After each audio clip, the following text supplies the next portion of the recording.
बधाई हो महाराज, हमारी चाल सफल हुई। गोपाल का बड़ा भाई विश्वास राव उनका प्रतिनिधि बन गया है। कल की पंचायत में उनकी तरफ से आने वाला प्रतिनिधि भी हमारे खेमे का ही होगा। अब देखना, अब वो सिर्फ कल का ही प्रतिनिधि नहीं, बल्कि हमेशा के लिए उस जाति का प्रतिनिधि बनेगा। बस ये कल की पंचायत होने दो। और ये सिर्फ हमारी बधाई नहीं है, आप सबकी है। ये आप सबकी मेहनत का नतीजा है, इसलिए आप सबको बधाई। अब देखना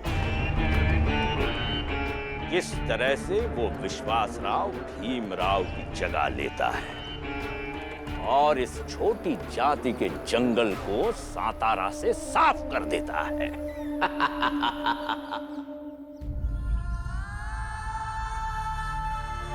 गोपाल जाएगा हमारा प्रतिनिधि बनकर। तुम ये जानते हो कि किसे बचाना है और कहाँ क्या कहना है। मुझे गोपाल पर पूरा विश्वास है, और गोपाल को अपने बड़े भाई पर। और फिर सबके भाई एक जैसे नहीं होते हैं ना, कि बड़े भाई को ही चिंता हो कि छोटा भाई उसे मुसीबत से निकालेगा या और फंसा देगा।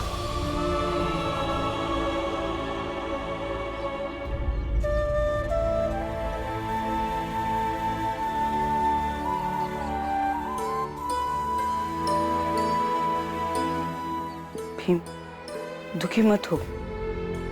तू ही तो कहता है ना कि व्यक्ति को हमेशा कर्म करना चाहिए और अच्छी नीयत के साथ करना चाहिए। फिर आज लोगों ने तुझे नहीं स्वीकारा तो क्या हो गया? हाँ भीम,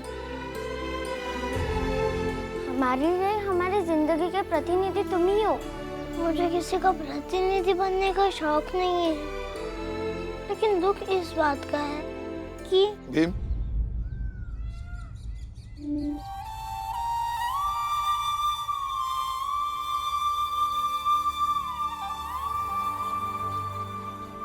भीम बेटा, मुझे बता, बाला ने विश्वास राव को क्यों चुना? बता सकता है? मैं बताता हूं। कई बार ईर्ष्या करने वाले व्यक्ति की बातों का यह सोचकर बुरा नहीं मानना चाहिए। ये मेरा भाई है तो ऐसे कैसे बोल सकता है, ये मेरा दोस्त है तो ऐसे कैसे बोल सकता है, क्योंकि ईर्ष्या की आग से जो बात निकलेगी वो सामने वाले को झुलसाएगी। और जो बोल रहा था वो तुम्हारा भाई नहीं, बल्कि तुमसे ईर्ष्या करने वाला एक व्यक्ति है। लेकिन मैंने बाला भैया का क्या बिगाड़ा है? उन्हें मुझसे ईर्ष्या क्यों है? क्यों? भीम बेटा, अब इस क्यों का जवाब तो मैं नहीं दे सकता। इसके लिए इस क्यों को कल पर छोड़ देते। इसका जवाब कभी ना कभी तो जरूर मिल जाएगा। चलो खाना खाते। और हाँ, एक सलाह है, तुम बाला से जब भी मिलो दिल में किसी भी तरह का मलाल लिए हुए मत मिलो। मैं गोपाल के यहाँ खाने जा रहा हूँ। बाला, तेरा खाना मैंने घर में बना दिया है।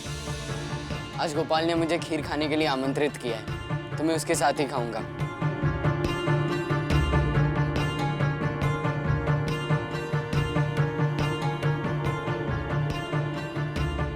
बुआ, मुझे बहुत भूख लगी है, चलिए खाते हैं। चलो।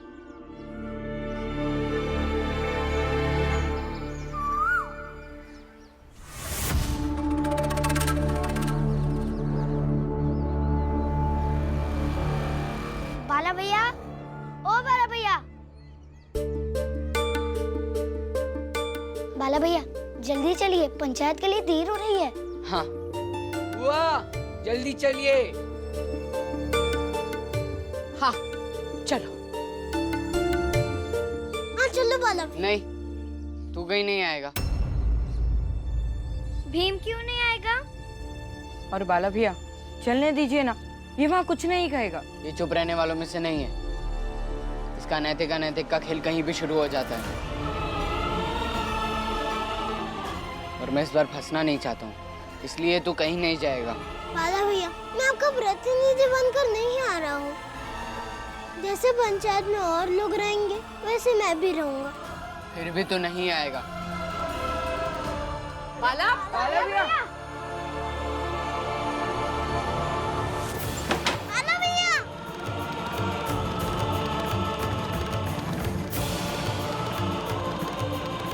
तुम अंदर रहोगे तो मेरे लिए बेहतर रहेगा। बाला भैया खोलो दरवाजा। बाला भैया, आप भूल गए कि पिछली बार भीम ने ही आपको बचाया था। लेकिन इस बार इसकी कोई जरूरत नहीं है। लेकिन भीम हमारे साथ चलेगा।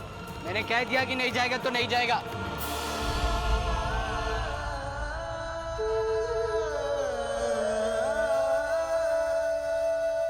भीम को अंदर ही रहने दो। अगर भीम पंचायत चला जाएगा तो झूठ सुन नहीं पाएगा।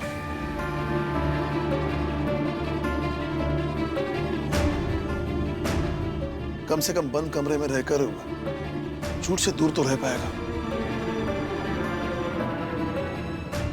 बाला भैया चलिए जल्दी, देर हो रही है।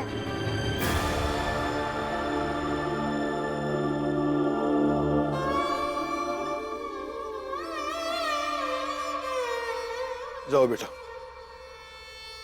तुम मेरे बेटे हो, इसलिए मुझे तुम्हारे साथ आना चाहिए। लेकिन बेटा अगर झूठ का सहारा लेने लगा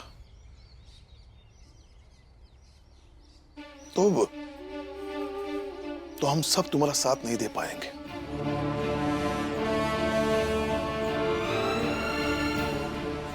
इसलिए पूरा परिवार तुम्हारे साथ नहीं जाएगा, बल्कि भीम के साथ रहेगा।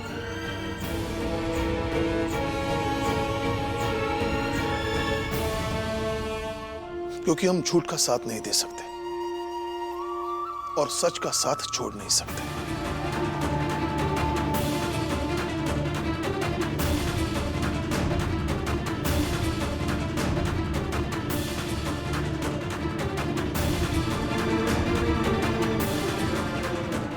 पापा खोलो ना दरवाजा। तुलसा दीदी खोलो। बुआ खोलो ना। आनंद भैया।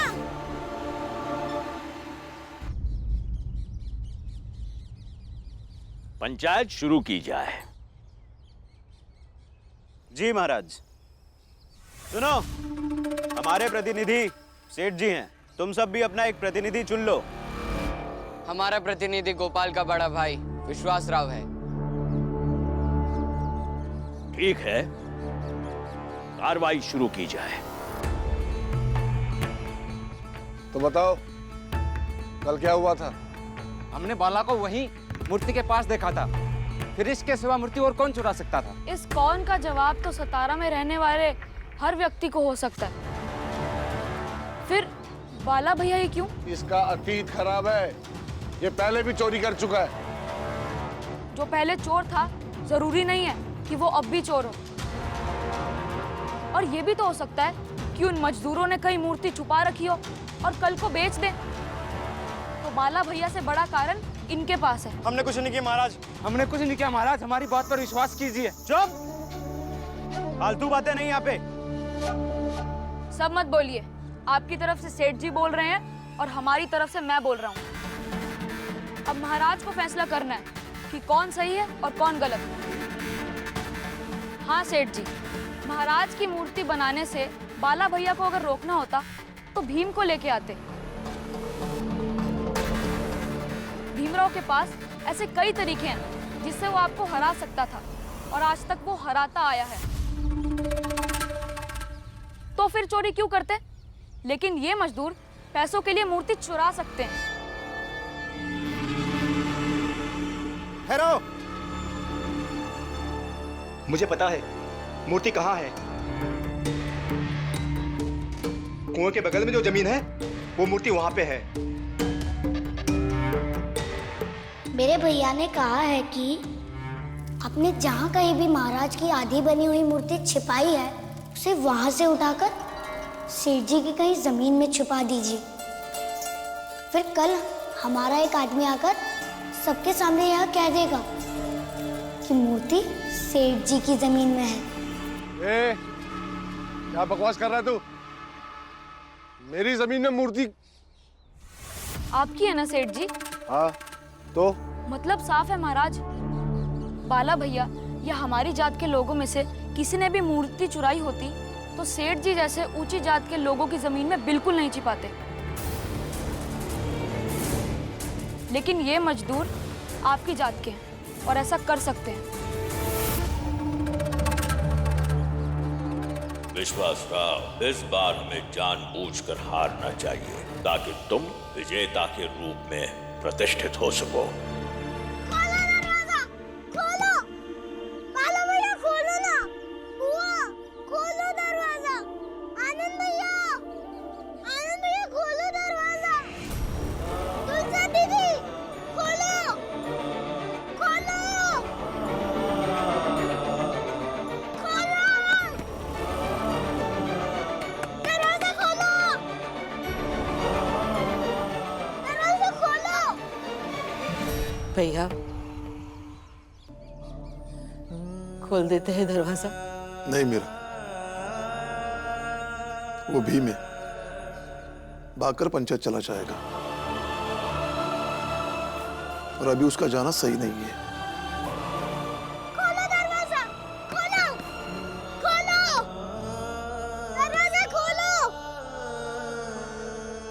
अब ये स्पष्ट हुआ, हमारी मूर्ति की चोरी इन दोनों ने की है और बाला निर्दोष है।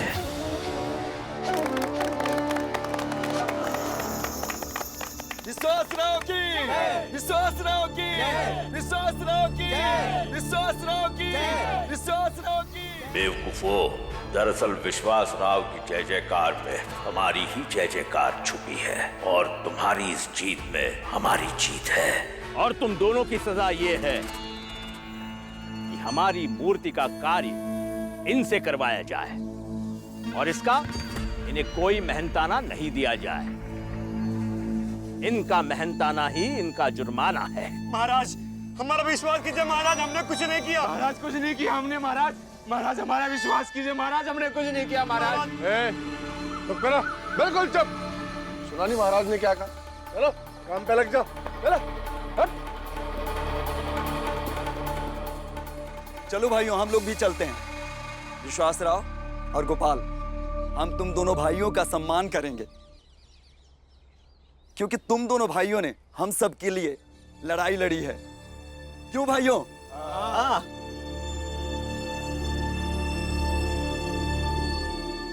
महाराज जी, आज से हमारी जात के लोगों पर शक करने से पहले थोड़ा सोच लीजिएगा, क्योंकि ये विश्वासराव सिर्फ अपनी जात की लड़ाई के लिए जीता है और ये विश्वासराव अपनी जान दे देगा लेकिन अपने जात के लोगों के साथ गलत होता हुआ नहीं देख सकेगा।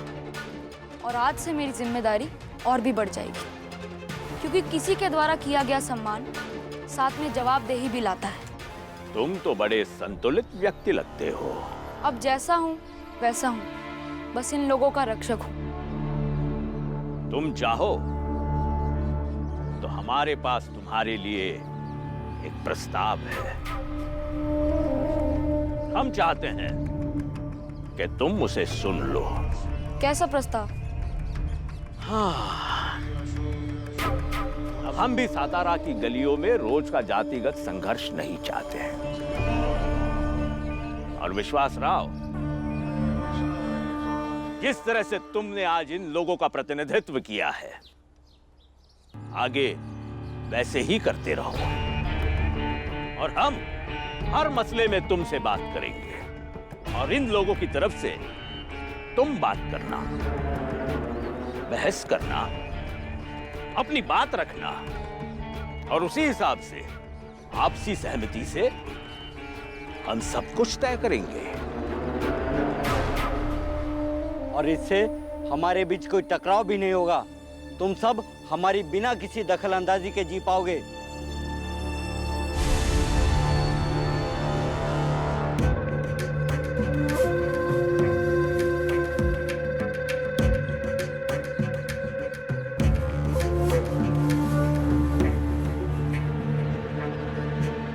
लेकिन ये फैसला हम दोनों भाई नहीं कर सकते। हमारी जात के लोगों का फैसला हो तभी ठीक है। लेकिन हमें तो ये प्रस्ताव उचित लगा है, क्यों भाइयों?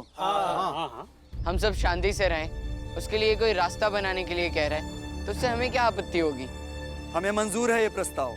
लेकिन तुम सबकी जात के कुछ और लोग भी हैं जो भीम को अपना नायक मानते हैं। तो तुम सब पहले ये तय करो कि तुम्हारा प्रतिनिधि कौन है। प्रतिनिधि तो कोई एक ही होगा ना। सही बात है। ऐसे जीतने वाले को तो बधाई देनी चाहिए। इसलिए गोपाल और विश्वास राव, तुम दोनों को बधाई।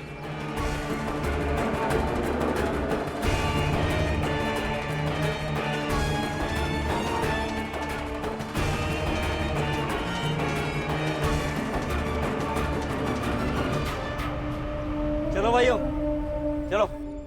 विश्वास राव की, विश्वास राव की, विश्वास राव की, विश्वास राव की, विश्वास राव की, विश्वास राव की, विश्वास राव की। सेठ जी विश्वास कीजिए, हमने कुछ नहीं किया सेठ जी। जब महाराज जी ने फैसला सुना दिया तो बहस किस बात की? सेठ जी जरा सोचिए ना, हम महाराज की इतनी पूजा करते हैं, उनके प्रति हमारे मन में इतनी श्रद्धा है। आपको लगता है क्या हम महाराज की मूर्ति चुरा सकते हैं क्या? बिल्कुल नहीं चुरा सकते। हमें पूर्ण विश्वास है।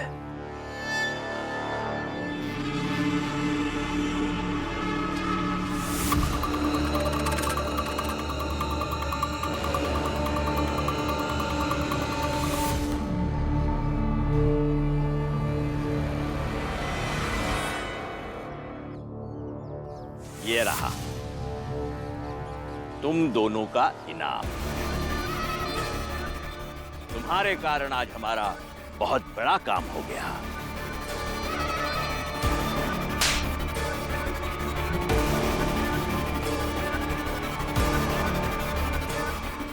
महाराज आप महान है महाराज। महाराज आप महान हो। महान हम नहीं, महान तुम हो, जिनको ईश्वर ने हमारा कार्य आसान करने के लिए चुना है। जीवन में शांति मिले, खुशी मिले, मन लगाकर कार्य करो, कल्याण हो। एकदम असली है। चलो फटाफट महाराज का काम करते हैं। चलो।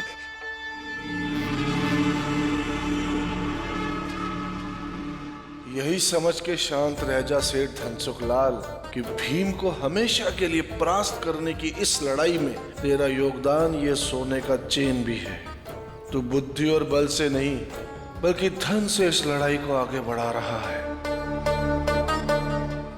विश्वास राव की, विश्वास राव की, विश्वास राव की, विश्वास राव की, विश्वास राव की, विश्वास राव की, विश्वास राव की, विश्वास राव की, विश्वास राव की, विश्वास राव की, विश्वास राव की, विश्वास राव की, विश्वास राव की, विश्वास राव की, विश्वास राव की।